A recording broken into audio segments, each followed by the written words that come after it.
नमस्कार दोस्तों, यूपीएससी हिंदी के स्टडी प्लेटफॉर्म में आप सभी का एक बार फिर से स्वागत है। तो आज हम लोग रिवर सिस्टम को मैप में देखेंगे। तो कुल मिलाकर के जो क्लास है वो मैपिंग की क्लास है, ठीक है।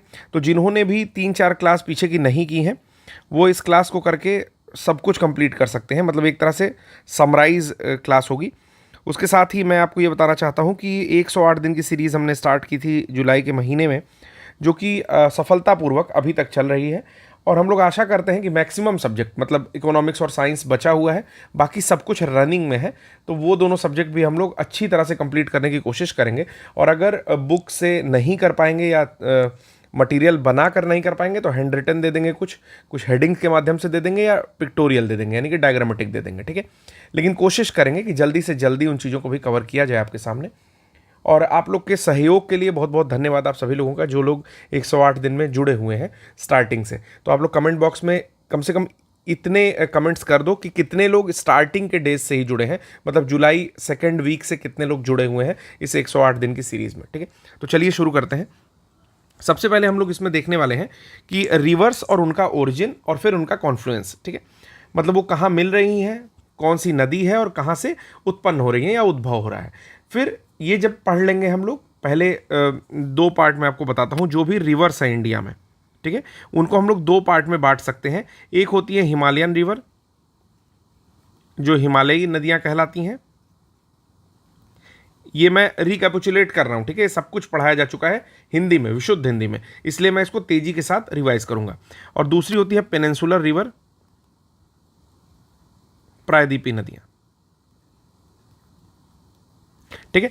तो जो हिमालयी रिवर्स होती हैं वो काफ़ी हाइट से स्टार्ट होती हैं, पेरेनियल होती हैं, यानी कि वर्ष भर सतत पानी से भरी रहती हैं और काफ़ी लंबी दूरी तय करती हैं। चाहे आप सिंधु को देख लो जो कि 2880 किलोमीटर के आसपास तय करती है, या 2800 कुछ किलोमीटर तय करती है। ब्रह्मपुत्र को देख लो 2900 किलोमीटर के आसपास तय करती है। गंगा को देख लीजिए, वो भी 2525 किलोमीटर टोटल तय करती है। तो ये सारी रिवर्स जो कि हिमालय की नदियाँ हैं वहाँ से निकल रही हैं, बहुत लंबी दूरी तय करती हैं, ठीक है। उसके साथ ही इनका जो बहने की क्षमता होती है, यानी कि जो फ्लो होता है, ठीक है, वो भी बहुत ज़्यादा होता है। चौड़ी बहती हैं, अपने मार्ग में आने वाले सारे मलबों को बहा करके ले जाती हैं और अपने मुहानों पर, यानी जहाँ पर वो उनका कॉन्फ्लुएंस होता है किसी भी सागर से या खाड़ियों से, वहाँ पर बहुत सारा जो है सीवेज, या आप कह सकते हो डिपॉजिट लेकर के जाती हैं। Sewage is not the correct word, तो डिपॉजिट लेकर के जाती हैं, डिपोजिशन करती हैं और डेल्टा की आकृति बनाती हैं, ठीक है। ये आप लोगों ने हिमालयी नदियों के बारे में पढ़ा है। प्रायद्वीपीय नदियों को कैसे बांटते हैं? फर्दर प्रायद्वीपीय नदियों को 2 भागों में बांटा जा सकता है। एक को हम बांट सकते हैं वेस्ट फ्लोइंग रिवर, मतलब पश्चिमगामी नदियां, और इसी तरह ईस्ट फ्लोइंग रिवर, यानी कि पूर्वगामी नदियां। तो कुछ नदियां हैं जो कि पश्चिमगामी हैं, जिनमें नर्मदा है, ठीक है, सबसे लंबी पश्चिमगामी नदी। दूसरी है ताप्ती, दूसरे नंबर की है, ठीक है। फिर छोटी छोटी नदियां और हैं, जैसे पश्चिम की ओर ही आपकी बह के लूनी जाती है, ठीक है, पश्चिम की ओर बह के आपकी मांडवी जाती है, मेघना जाती है। इस तरह की कुछ छोटी नदियां हैं जो पश्चिम की ओर बह करके जाती हैं, ठीक है। तो ये 2 तरह से और बांटते हैं। अब पूर्वगामी नदियां कौन है? तो कृष्णा है, कावेरी है, गोदावरी है, महानदी है। बड़ी बड़ी नदियां आपका बह करके जाती हैं और बे ऑफ बंगाल में मिल जाती हैं। ये पूर्वगामी नदियां हैं, ठीक है। तो हम लोग सबसे पहले क्या पढ़ेंगे? मैंने आपको पहले रिवर्स के बारे में बता दिया कि किस तरह से रिवर्स का क्लासिफिकेशन है। अब पढ़ेंगे कि जो हिमालयी नदियां हैं उनका उद्भव कहाँ से हो रहा है और उनका कॉन्फ्लुएंस, यानी कि मिलन स्थल या अंतिम बिंदु कौन सा है। तो सबसे पहली रिवर है यहाँ पर इंडस रिवर, जिसको सिंधु नदी कहते हैं। तो ये निकलती कहाँ से है? तिब्बत में निकलती है, मानसरोवर के निकट, ठीक है। तो मानसरोवर लेक है, उसके निकट निकलती है बोखारचू ग्लेशियर से, ठीक है। और जाती कहाँ है? तो काफ़ी लंबी दूरी तय करती है। पहले तिब्बत में तय करती है, चाइना में तय करती है, इंडिया में तय करती है और पाकिस्तान में तय करती है। उसके बाद अरब सागर में जाकर के ड्रेन आउट हो जाती है, ठीक है। दूसरी नदी है झेलम नदी। इस टेबल के हिसाब से तो झेलम नदी आपकी वेरीनाग से निकलती है। वेरीनाग जम्मू एंड कश्मीर में स्थित है और ये जाकर के चिनाब रिवर में मिल जाती है, यानी कि ये चिनाब की सहायक नदी है झेलम नदी। फिर चिनाब नदी की बारी आती है, तो ये बारालाचा पास के पास निकलती है हिमाचल प्रदेश में और सतलज रिवर में जाकर के मिल जाती है।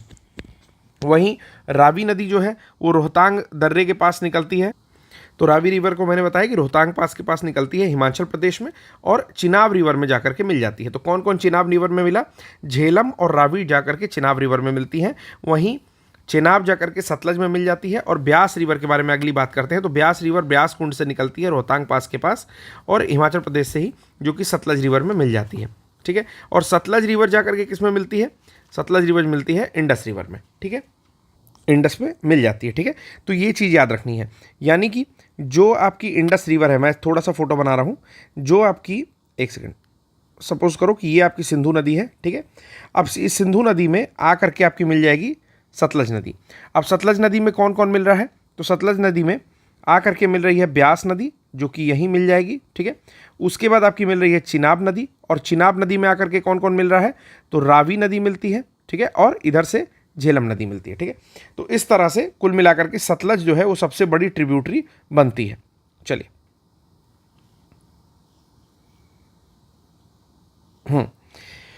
तो यहां तक हमने पढ़ ली। फिर लूनी का पढ़ लेते हैं। लूनी अरावली रेंज से निकलती है, रन ऑफ कच्छ में जाकर के विलुप्त हो जाती है। इसको इनलैंड रिवर कहते हैं, यानी कि अंतःस्थलीय रिवर। और माही नदी मध्य प्रदेश से निकलती है और गल्फ ऑफ खंभात में जाकर के खत्म हो जाती है, ठीक है। अब हम लोग पेनिनसुलर रिवर्स के बारे में भी देख लेते हैं कि नर्मदा नदी कहाँ से निकलती है। तो नर्मदा नदी अमरकंटक की पहाड़ियाँ, यानी कि मैकाल पर्वत के पास से निकलती है, अमरकंटक में। 1312 किलोमीटर की लंबी है। पेनिनसुलर रिवर्स में वेस्ट फ्लोइंग रिवर्स में सबसे बड़ी है। ताप्ती नदी निकलती है मुल्ताई की पहाड़ियों के पास, बैतूल डिस्ट्रिक्ट मध्य प्रदेश में, 724 किलोमीटर लंबी है। गोदावरी नदी त्र्यंबकेश्वर के पास नासिक से निकलती है। बहुत सारे मेले भी लगते हैं, मतलब आपको पता भी होगा कि जो आपका सबसे बड़ा मेला है वो भी कुंभ मेला, वो भी यहीं पर लगता है, ठीक है। और ये टोटल है 1465 किलोमीटर की। तो साउथ साइड की, यानी कि पेनिनसुलर इंडिया की सबसे बड़ी रिवर कौन है? गोदावरी। इसीलिए इसको दक्षिण की गंगा कहते हैं। तो याद रखिएगा क्यों दक्षिण की गंगा कहते हैं, इसको एक्सप्लेन किया था पिछले बारे में, थोड़ा सा कंफ्यूजन हुआ था तो मैंने उसको क्लियर किया था।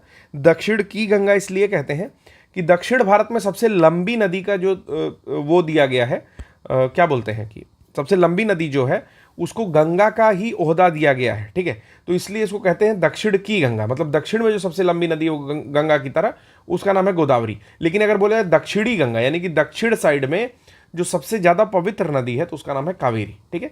तो दक्षिण की गंगा ही 1465 किलोमीटर लंबी। फिर आती है कृष्णा नदी, जो कि महाबलेश्वर महाराष्ट्र में निकलती है, 1400 किलोमीटर की है।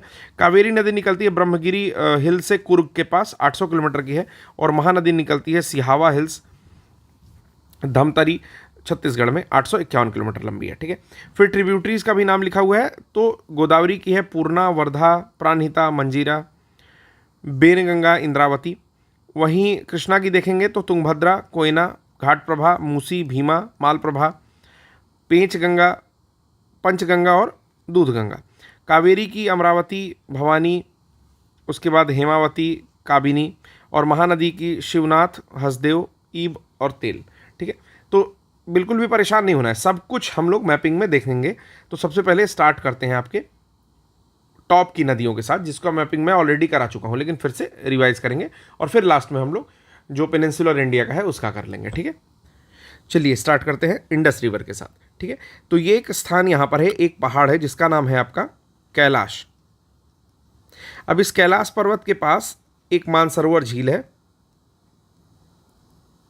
जहां से मुख्य 3 नदियां निकलती हैं। पहली निकलती है इंडस, जो कि आपके ऐसे होकर के पाकिस्तान में चली जाती है, ठीक है। दूसरी निकलती है सतलज, जो कि लगभग डायरेक्टली जाकर के ड्रेन आउट हो जाती है इसी में, ठीक है। और तीसरी नदी निकलती है ब्रह्मपुत्र, जो कि पहाड़ियों को काटते हुए इस तरह से इंडिया में एंट्री लेती है, ठीक है। तो ये 3 नदियों का नाम आप लोग याद रखिएगा। कैलाश और मानसरोवर मिटा करके मैं इन नदियों का नाम अब आपका लिख रहा हूं। पहली नदी है यहां पर सिंधु, जिसको मैं इंडस लिख दे रहा हूं, ठीक है। दूसरी नदी सतलज, और तीसरी नदी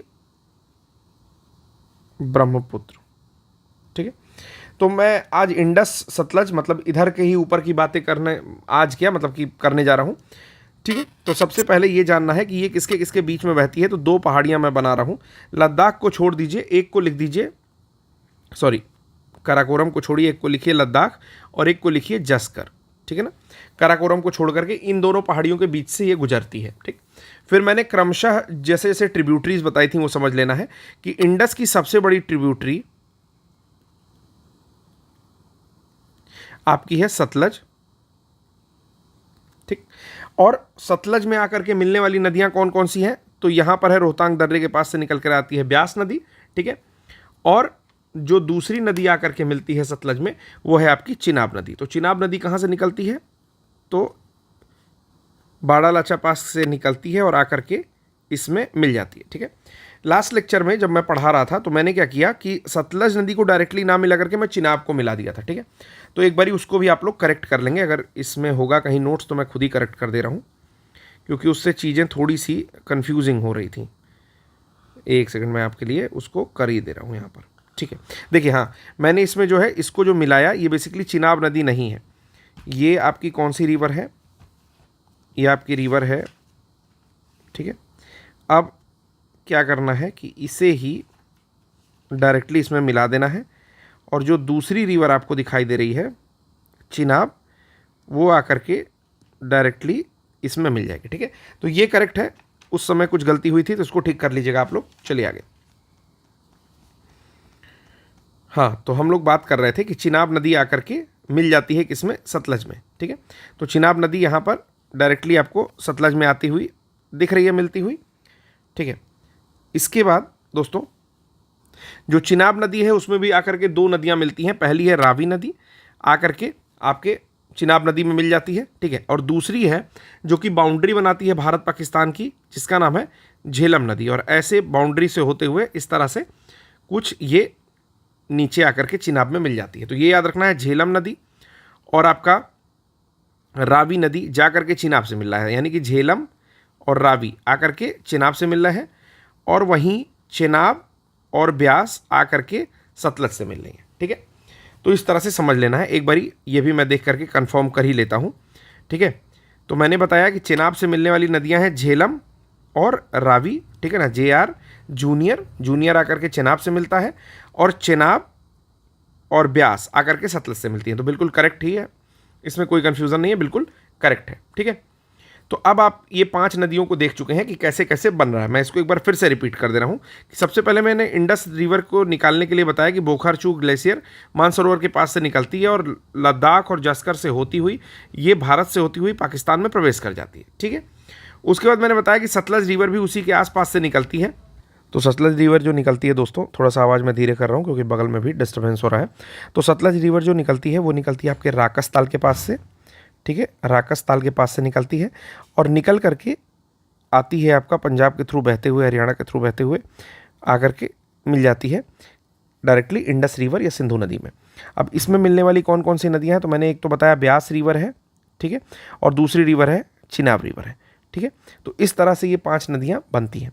फिर हम लोग अगले मैप में देखते हैं गंगा रिवर के बारे में, ठीक है। तो गंगा रिवर के बारे में इसमें देख लेते हैं, गंगा और उसकी ट्रिब्यूटरी को इसमें देख लेते हैं। एक ही मैप में सब गंदगी नहीं मचाएंगे, ठीक है।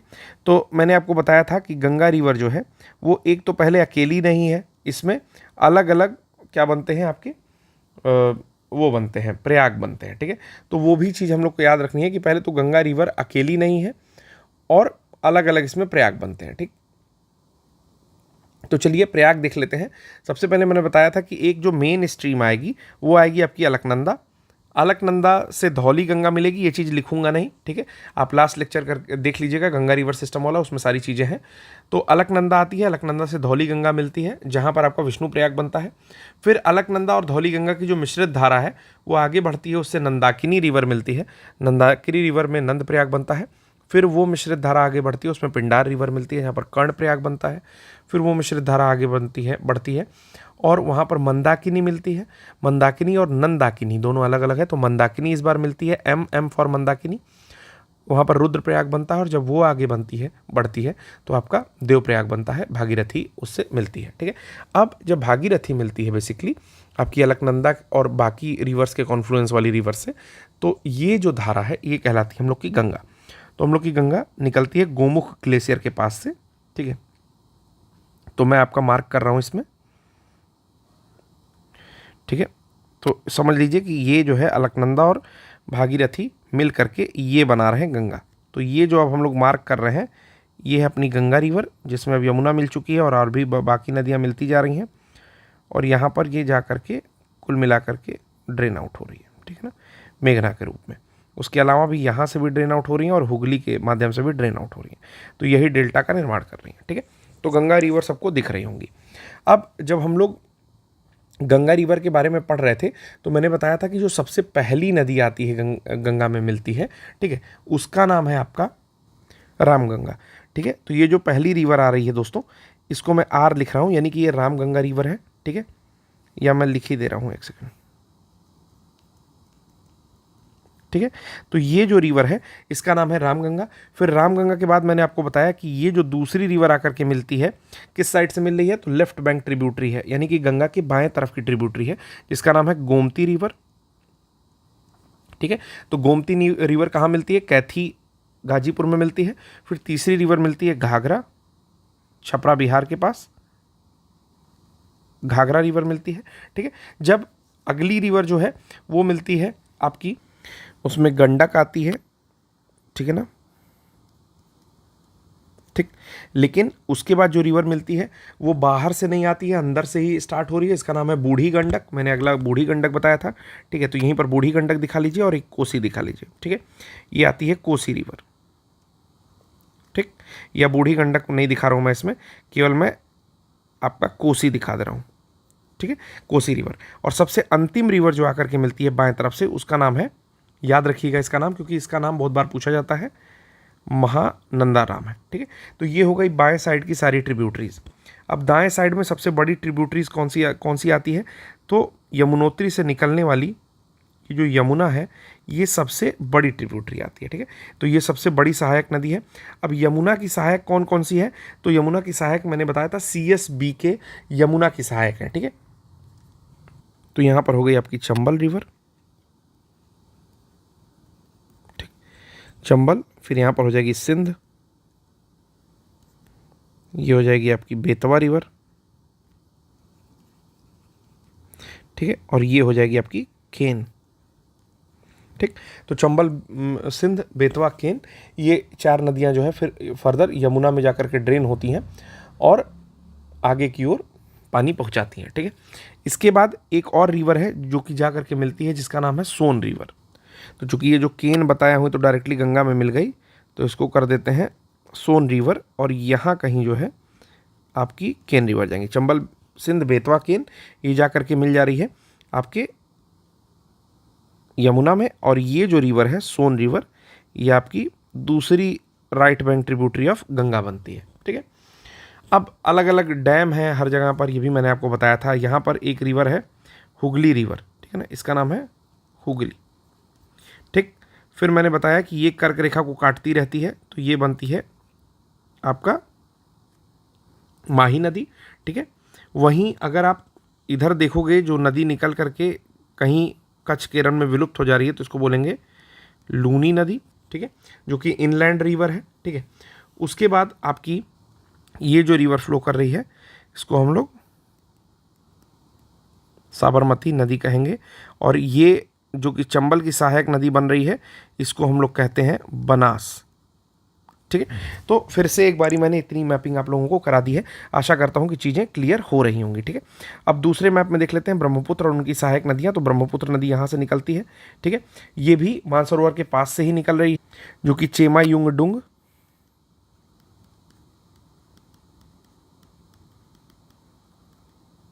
ग्लेशियर से निकलती है, और 2880 किलोमीटर टोटल लंबाई है इसकी।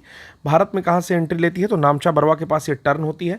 पहले ईस्ट टर्न फ्लो करती है, ईस्ट साइड यानी कि पूरब की ओर बहती रहती है, लेकिन नामचा बरवा के पास जा करके वो टर्न लेती है और वो भारत में एंट्री करती है। ठीक है, भारत में एंट्री करने के बाद ये पासी घाट के पास इससे एक नदी मिलती है, जो कि लोहित रिवर रहती है। कौन सी रहती है, लोहित रिवर। ठीक है, फिर ये वहाँ से आगे बढ़ती है, तो अलग अलग ट्रिब्यूटरीज जो है इसमें क्रमशः मिलती गई हैं। मैं आपको नाम बताता जाता हूँ। ठीक है, यहाँ मिलती है मानस रिवर। ठीक है, मानस रिवर के जस्ट पहले आपका मिलती है सुबनसिरी। ठीक है, तो सुबनसिरी और मानस जो है उससे क्रमशः मिल जाती है।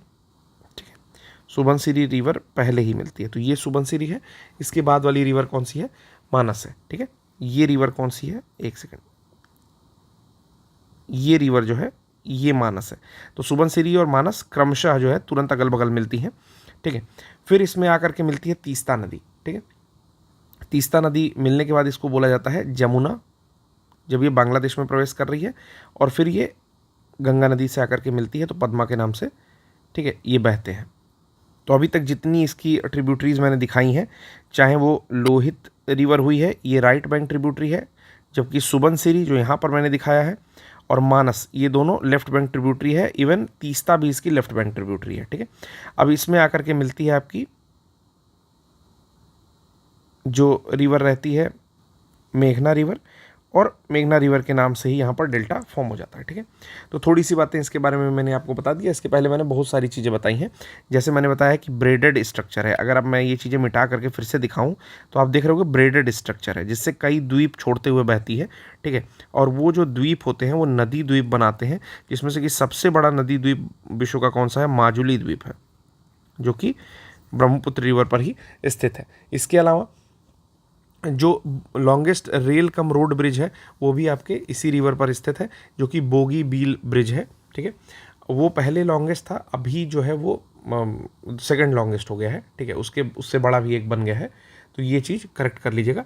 फिर उसकी जो एक सहायक नदी मैंने बताई थी यहाँ पर लोहित रिवर पर ढोला सादिया ब्रिज या भूपेन हजारिका ओवरब्रिज स्थित है। तो ढोला सादिया या भूपेन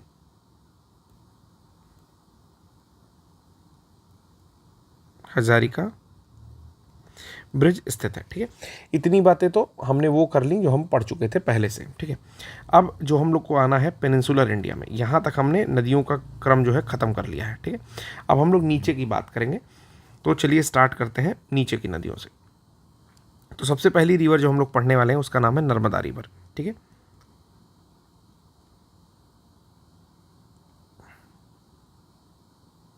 चलिए, तो ये है नर्मदा रिवर का कोर्स, यानी कि ये नर्मदा रिवर बहती है इस तरीके से, और यहाँ पर जाकर के एस्चुरी फॉर्म करती है, ठीक है। तो किन किन पहाड़ों के बीच में बहती है? थोड़ा मोटा हो जा रहा है पहाड़, एक सेकंड दोस्तों।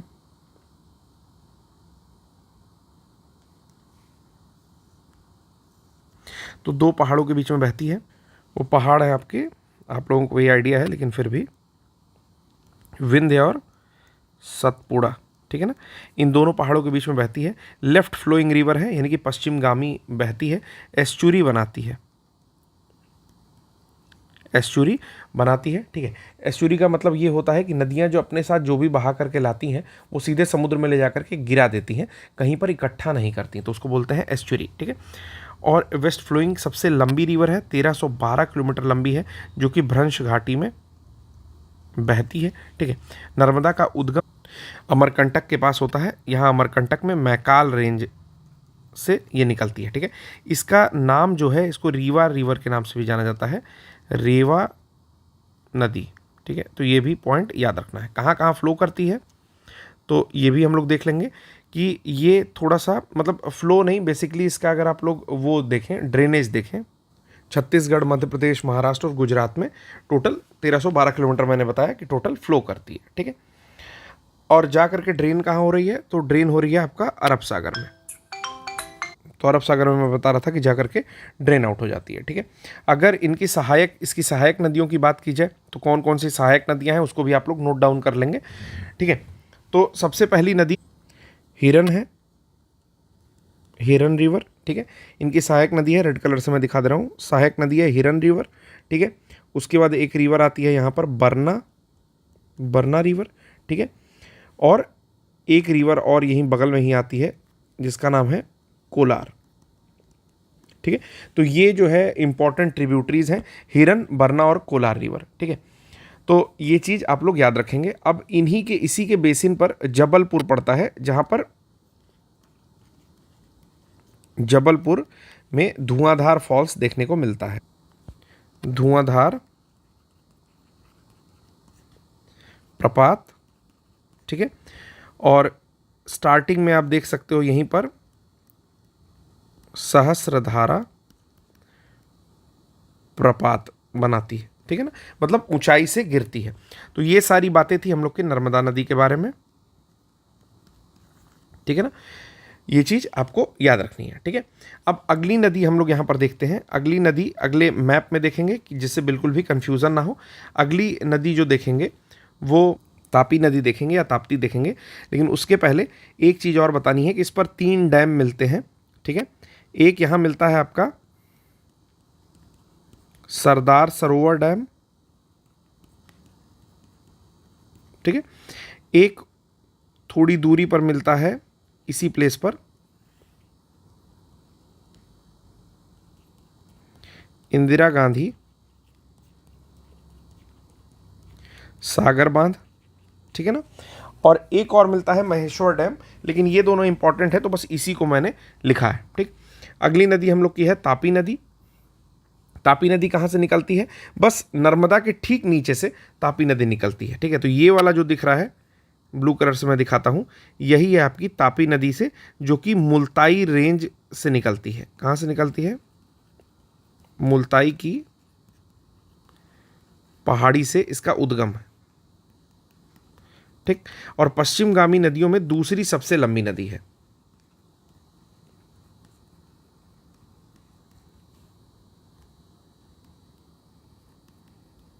सबसे लंबी नदी, ठीक है। अगर बात करें कि कहाँ, मतलब इसके उत्तर साइड में क्या है, तो उत्तर साइड में आपको पता है कि सतपुड़ा रेंज जो है इसके उत्तर साइड में पड़ता है, ठीक है। कहाँ कहाँ से गुजरती है? तो ये आपके मध्य प्रदेश से गुजरती है, क्योंकि मध्य प्रदेश से ही निकल रही है। उसके अलावा महाराष्ट्र से गुजरती है और गुजरात से गुजरती है, ठीक है। और जा करके ये भी कहाँ मिल जाती है? तो अरब सागर में गिर जाती है। तो ये भी पॉइंट याद रखेंगे। अगर तापी के बेसिन की बात करें कि मतलब कहाँ कहाँ फैला हुआ है, तो जो दक्कन का पठार है वो उसके दक्षिण में पड़ता है, ठीक है। सतपुड़ा रेंज उसके उत्तर में पड़ता है, ठीक है। तो ये दोनों चीज़ याद रखनी है। वहीं थोड़ी दूरी पर आओगे, सतपुड़ा रेंज की ही एक जो पहाड़ी है आपकी महादेव, ये भी उत्तर में पड़ेगी। वहीं अजंता रेंज जो है इसके दक्षिण में, और सतमाला भी इसके दक्षिण में पड़ेगा, ठीक। ये तो थी पहाड़ियों की बातें। तो पहाड़ियों की बातें अब मैं यहाँ पर डिलीट कर दे रहा हूँ। आगे की चीज़ हम लोग देखेंगे कि कुछ हिली एरिया है जहाँ के बीच में ये पड़ती है। इतनी चीज़ें आपको याद रखनी है, ठीक है। मतलब हिली रेंज में कौन कौन पड़ता है? तो ऊपर आपका सतपुड़ा पड़ेगा, महादेव, नीचे सतमाला और अजंता पड़ते हैं, ठीक है। दूसरी चीज़ जो इस नदी के बारे में इम्पॉर्टेंट है वो ये है कि इस नदी पर नेपा नगर स्थित है। नेपा नगर, ठीक है। नेपा नगर किस लिए फेमस है? तो ये पेपर इंडस्ट्री के लिए फेमस है, या पेपर उद्योग के लिए नेपा नगर फेमस है, जो इसी के मुहाने पर पड़ता है। और उसके अलावा यहाँ पर सूरत पड़ता है, ठीक है। जहाँ से निर्विरोध कौन जीता है इस बार 18वीं लोकसभा में, ये आप लोग कमेंट में बताइएगा। मैं उनका नाम आपको बता भी सकता हूँ अभी, लेकिन मैं चाहता हूँ कि जितने लोग घटनासार का लेक्चर देख रहे हो उन लोगों ने अगर देखा होगा पहला लेक्चर, तो आपको तुरंत ही मिल जाएगा उनका नाम, ठीक है, जो कि निर्विरोध जीत गए हैं इस बार लोकसभा में, ठीक है। तो सूरत भी किस नदी के मुहाने पर पड़ता है? तो आपके तापी नदी के ही बेसिन या मुहाने पर पड़ता है, ठीक। अगली बात क्या जाननी है इस नदी के बारे में? तो अगली बात जो हम लोग को जाननी है वो ये जानना है कि क्या कोई बांध भी पड़ता है? तो हाँ, बांध पड़ता है। एक आपका पड़ता है उकाई बांध, ठीक है। एक पड़ता है हथनोर बांध। इसके साथ काकरा पार जो आपका न्यूक्लियर या एटॉमिक पावर स्टेशन है, एक सेकंड, एटॉमिक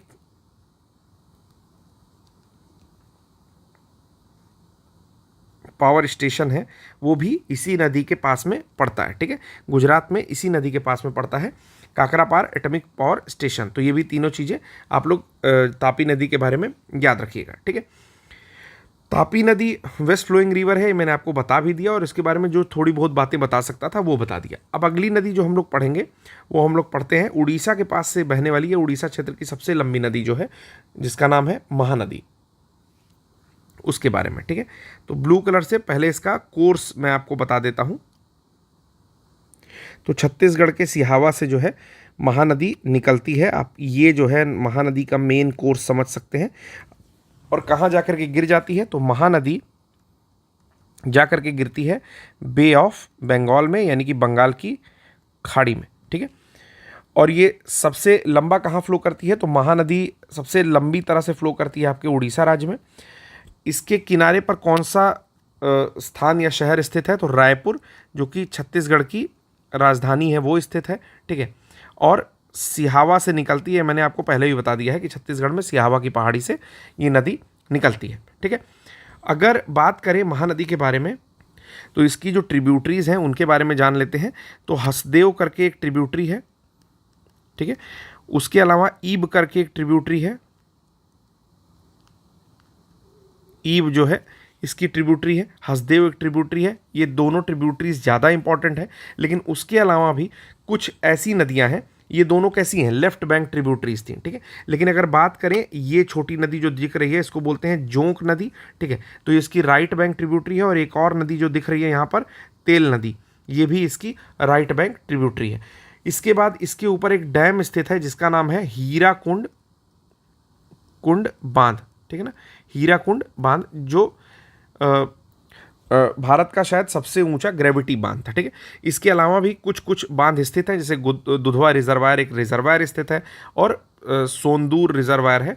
तो इतनी चीज़ें हम लोग को नहीं जाननी है, हम लोग को महानदी के बारे में जो चीज़ें जाननी थी वो जान लिए। इसके अलावा ये जो पूरा इलाका है ये छत्तीसगढ़ और आपके उड़ीसा का, आपको पता है कि यहाँ पर मिनरल्स जो है बहुत ज़्यादा खनिज पाए जाते हैं, ठीक। फिर चाहे वो आपके आयरन और स्टील वाले खनिज हुए, एल्युमिनियम के हुए, या फिर अन्य खनिज हुए, इसी कारण से, या मतलब कोल हुआ, ठीक है। इसी कारण से जो बड़ी बड़ी इंडस्ट्रीज़ हैं, जैसे भिलाई हो गया, ठीक है, जो आयरन और स्टील का प्लांट है भिलाई में, चाहे फिर आपका कोरबा हो गया छत्तीसगढ़ में, जो कि एल्युमिनियम की फैक्ट्री लगी हुई है, या हीराकुंड डैम के पास भी एल्युमिनियम की फैक्ट्री लगी है, कटक में भी पेपर और दूध के उद्योग लगे हुए हैं। तो ये सब कुछ उसी तरह एक सुंदर गढ़ पड़ता है, वहाँ पर आपका सीमेंट की फैक्ट्री लगी हुई है। तो ये सारी फैक्ट्रीज जो है आपके महानदी वाले बेसिन या उसके क्षेत्र के आसपास ही मिलती है। कोल, आयरन, मैग्नीज इत्यादि की माइनिंग जो है महानदी बेसिन्स में बहुत ज़्यादा होती रहती है, ठीक है। तो महानदी जो है अलग से हम लोग महानदी के बारे में भी थोड़ा बहुत देख लिए हैं। जो चीज़ें मैंने बोली हैं उसको आप लोग नोट डाउन कर लीजिएगा। अगली नदी हम लोग पढ़ेंगे गोदावरी नदी, ठीक है ना, जिसको बोलते हैं, तो गोदावरी रिवर को सबसे पहले क्या कहते हैं, तो दक्षिणी गंगा भी कहते हैं। मतलब ये गंगा के तरह ही काफ़ी लंबी है, लेकिन साउथ की नदी है। कितने किलोमीटर लंबी है, तो ये भी पॉइंट मैं लिख देता हूँ, 1465 किलोमीटर लंबी ये नदी है। कहाँ से निकलती है, तो ये जो नदी है वो आपके नासिक में त्र्यंबकेश्वर के पास से निकलती है। ये रिवर है आपकी, जो कि मैं ब्लू कलर से दिखाने जा रहा हूँ, ठीक है। तो ये रिवर है गोदावरी रिवर, ठीक है, जो यहाँ पर जाकर के बे ऑफ बंगाल में अपना डेल्टा बनाती है, ठीक है। तो ये भी चीज़ याद रखनी है कि बे ऑफ बंगाल में अपना डेल्टा बनाती है। हालांकि इसको लिखने का कोई काम नहीं है, बाकी पॉइंट्स मैं यहाँ लिख दूंगा। काफ़ी बड़ा हो जा रहा है जिससे कि लिखने में दिक्कत हो रही है, ठीक है। 9 नंबर पर मैं लेके लिखता हूँ, कहाँ से निकल रही है, तो त्र्यंबकेश्वर नासिक से निकलती है। इसकी अगर ट्रिब्यूटरीज की बात करें तो कई सारी ट्रिब्यूटरीज हैं जिनके बारे में आप लोगों को जानना है। तो अगर इसकी राइट बैंक ट्रिब्यूटरी देखें तो ये जो ट्रिब्यूटरी है वो है आपकी मंजीरा रिवर, ठीक है। वहीं अगर लेफ्ट बैंक ट्रिब्यूटरी में देखें तो ये जो पहली ट्रिब्यूटरी है इसको बोलते हैं पेन गंगा, ठीक। दूसरी वाली को बोल देंगे प्राणहिता, ठीक है। ये सारी लेफ्ट बैंक ट्रिब्यूटरी है। उसी के बगल में आपको मिल जाएगी इंद्रावती, ठीक है। और मैंने राइट बैंक ट्रिब्यूटरी में आपको बता दी है इंपॉर्टेंट मंजीरा। तो ये सारी आपकी left and right bank tributaries थी। कहाँ से निकलती है, तो इसके बगल में आपका सतमाला हिल है, ठीक है। जहाँ जा रही है उधर आपका ईस्टर्न घाट फैला हुआ है, इस साइड में वेस्टर्न घाट फैला हुआ है, ठीक है। तो इन सारी पहाड़ियों के बीच से होकर के ये फ्लो करती है कि सातमाला हिल के पास नासिक त्र्यंबकेश्वर से निकलती है।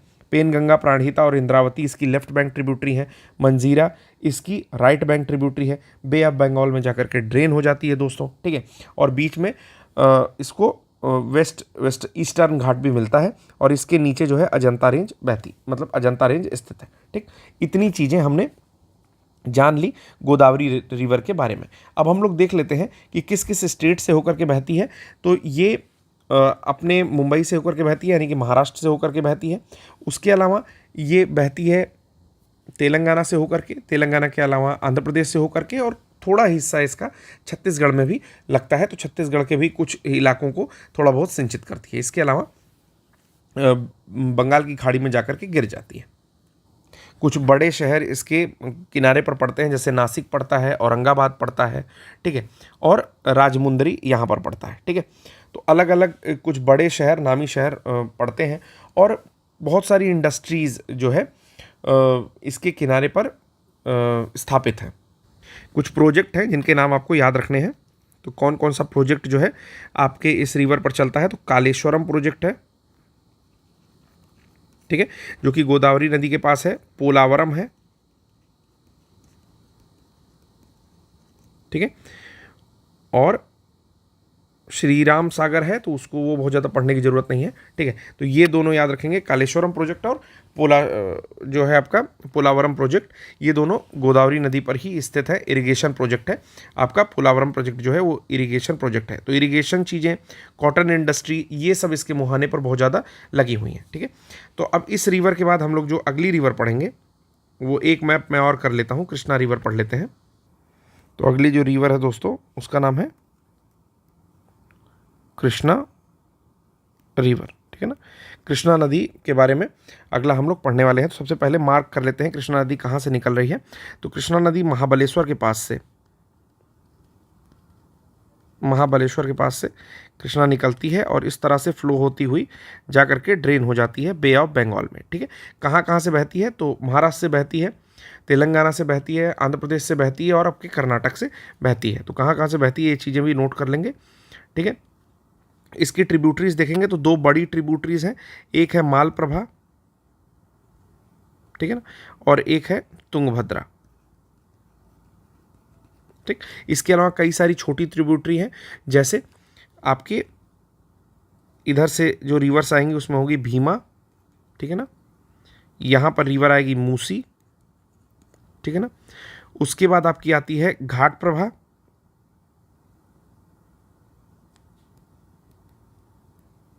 ठीक है ना, वरना कई सारी आती है, कोयना भी आती है, कोयना और वरना, ठीक है। तो आप इसका जो इंपॉर्टेंट रिवर्स हैं उनको मैं बता दे रहा हूँ। एक तुंगभद्रा मैंने बताया, एक बताया मैंने मालप्रभा, ठीक है ना। इधर बताया मैंने भीमा और इधर बताया मूसी। बाकी कोयना, घाट प्रभा, वरना, ये सारी रिवर्स जो हैं इनका आप लेफ्ट राइट बैंक ट्रिब्यूटरी देख लीजिएगा। महाबलेश्वर से ये रिवर निकलती है जिसका नाम है कृष्णा रिवर। कृष्णा रिवर के बारे में हम लोग पढ़ रहे हैं, ठीक है।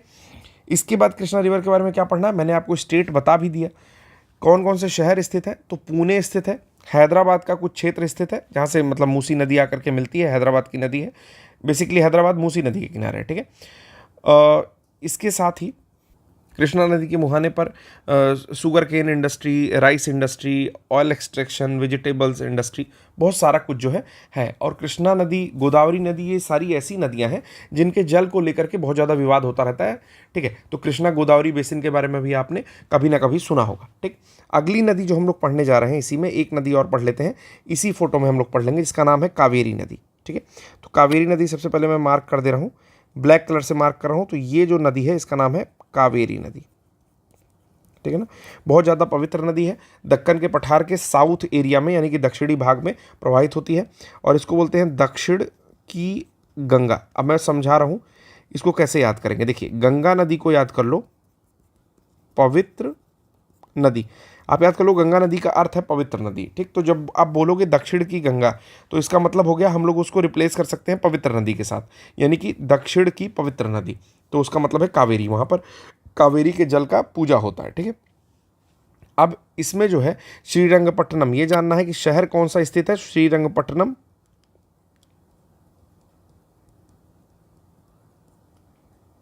यहीं स्थित है, ठीक है। उसके बाद शिव समुद्र जो है, शिव समुद्र वाटरफॉल इसी पर स्थित है, ठीक है। याद रखेंगे शिव समुद्र वाटरफॉल इसी पर स्थित है। कुछ डिस्ट्रिक्ट हैं जहाँ से मतलब सॉरी कुछ स्टेट है जहाँ से ये गुजरती है। तो पहले आपको जानना है कि ये मेजरली जो इसका मोस्ट ऑफ द पोर्शन है वो आपका तमिलनाडु से गुजरता है, ठीक है। तिरुचिरापल्ली उसके मुहाने पर ही पड़ता है इस नदी के। और उधर जो है केरला से गुजरती है और थोड़ा बहुत पोर्शन कर्नाटका का है। तो इसके जल को लेकर के भी थोड़ा सा विवाद होता रहता है, ठीक है। इसकी कुछ ट्रिब्यूटरीज हैं, जैसे हेमावती है, ठीक है, अर्कावती है, काबिनी है, भवानी है, ठीक है। नाम नहीं मैंने लिखा है, बस इतनी चीज़ें आप लोग जान जाइए। अब एक ओवरव्यू ले लेते हैं जितनी भी रिवर्स हमने पढ़ी हैं उसका, और इसके बाद लेक्चर को ख़त्म करते हैं, ठीक है। तो आपको नर्मदा यहाँ से निकल रही है, आप देख रहे हो, ठीक है, जो कि सतपुड़ा और विंध्य पर्वत श्रेणी के बीच में से गुजरती है। तापी नदी यहाँ से निकल रही है, ठीक है, जा करके अरब सागर में मिल जा रही है। मैंने गोदावरी बताया ही आपको, गोदावरी नदी यहाँ यमन पुडुचेरी के पास भी जा रही है, ठीक। फिर यहाँ पर कृष्णा नदी निकल रही है, और कृष्णा नदी की सहायक नदियाँ जैसे भीमा या फिर तुंगभद्रा इसमें दिखाई हुई हैं, ठीक है। फिर मैंने बताया कावेरी नदी यहाँ से निकल रही है, ठीक, करिकल पुडुचेरी के पास ये भी जाकर के मिलती है। बहुत सारी इंडस्ट्री इसके किनारे लगी हुई हैं। इसके पहले आपकी पेन्नार रिवर है, जिसके बारे में मैंने नहीं बताया, तो ये भी चीज़ याद कर लीजिए, ठीक है, कि पेन्नार रिवर उसके पहले पड़ती है। फिर महानदी के बारे में मैंने बताया, महानदी की जितनी भी ट्रिब्यूटरीज़ हैं, जैसे इसमें तेल नदी दिखा रहा है तो तेल के बारे में मैंने बताया। वहीं गोदावरी के लिए वेनगंगा, इंद्रावती, ये सारी ट्रिब्यूटरीज में दिखी हुई हैं, सब कुछ हम लोग पढ़ चुके हैं। सुवर्ण रेखा आपके निकलती है झारखंड के एरिया से, ठीक है, और वेस्ट बंगाल होते हुए ड्रेन आउट हो जाती है बे ऑफ बंगाल में। लूनी के बारे में हम लोग पढ़ा ही, ठीक है। बनास जो चंबल की सहायक है उसके बारे में हमने पढ़ ही लिया। चंबल जाकर के यमुना से मिल जाती है और यमुना जाकर के गंगा में प्रयाग से मिलती है। यहाँ पर फिर दूसरी रिवर देखा बेतवा, ठीक है, बीच में पड़ती है आपकी सिंध, ठीक है, और लास्ट में पड़ती है केन। तो ये 4 रिवर हमने देख ली थी जो कि ट्रिब्यूटरी हैं आपकी यमुना के। फिर सोन जो कि दूसरी राइट बैंक ट्रिब्यूटरी है गंगा की, उसके बारे में हमने देख लिया, ठीक है।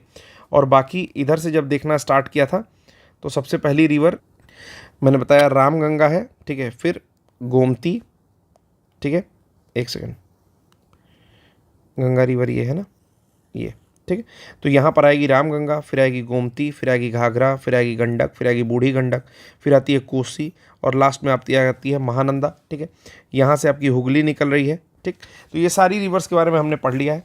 उसके ऊपर चलेंगे तो हमने देखा सांगपो के नाम से जानी जाती है, अलग अलग नाम है, Yarlung, Tsangpo, Brahmaputra river entry ले रही है नामचा बरवा के पास से, ठीक है। इसमें आकर के मिल रही है आपकी मेजर ट्रिब्यूटरी इसकी लोहित, फिर ये आगे चली जा रही है। अब इसमें मानस आकर के मिलती है और आपका सुबनसिरी आकर के मिलती है, ठीक है।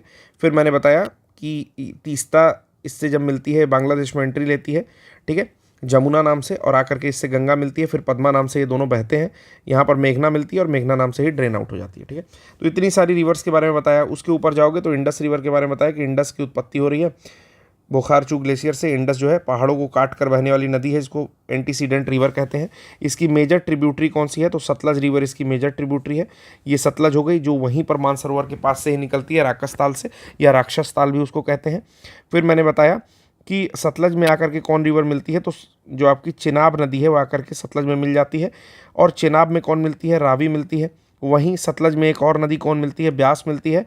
और दूसरी नदी जो चिनाब में मिलती है वो मिलती है झेलम, जो कि बाउंड्री बनाती है इंडिया और पाकिस्तान का, ठीक है। और ये सारी नदियाँ चली जाती हैं अरेबियन सी में जाकर के ड्रेन हो जाती हैं। पहले कच्छ के रन से बहती थी, लेकिन मैंने बताया कि एक भूकंप के बाद जो है उसका कोर्स चेंज हो गया और ये कच्छ के रन से नहीं बहती है, ठीक है। तो लगभग सारी नदियों को मैंने कवर कर लिया है। अगर कोई भी कन्फ्यूज़न हो तो एक बार खुद से मैपिंग करिए, क्योंकि मैपिंग बहुत ज़रूरी है। और आप लोग अलग अलग ऐसे मैपिंग करिए, ये मत देखिए कि कितने मैप भर जा रहे हैं, ये देखिए कि आप कितना ज़्यादा सीख जा रहे हो, ठीक है। अगर ना हो तो आगे पीछे मैपिंग को जो है प्रिंट आउट करा के करिए, ठीक है। और कमेंट बॉक्स में ये बताइएगा कि क्या आप लोगों को मैपिंग के थ्रू नदियाँ आ रही हैं या नहीं आ रही हैं। देखो, पहले मैपिंग करो, ओरिजिन जानो और एंड जानो, ठीक है। उसकी सहायक नदियाँ मैपिंग करो, और फिर धीरे धीरे उस पर बसे हुए नगर, इंडस्ट्रीज़, इंपॉर्टेंट डैम्स, ये सारी चीज़ें जानिए। अगर कोई फॉल्स है तो उसके बारे में जानिए। आज का लेक्चर कैसा लगा जरूर कमेंट बॉक्स में बताइए, ठीक है। लेक्चर थोड़ा स्लो हो सकता है, सोच कर बोला गया था, नोट्स बना कर नहीं रखा गया था, इसलिए कुछ चीज़ें अलग से नोट डाउन की गई थी, कुछ चीज़ें सामने रखी गई थी, ठीक है। तो फिर भी मैं कोशिश किया हूँ कि ठीक ठाक डिलीवर किया जाए। अगर कोई कमी लगी हो तो उसको बताइए, अगर ठीक लगा हो तो वो भी बताइए, अगर बहुत अच्छा लगा हो तो बिल्कुल आप लोग हार्ट जो है दे सकते हैं। चलिए, आज के लिए बस इतना ही, धन्यवाद।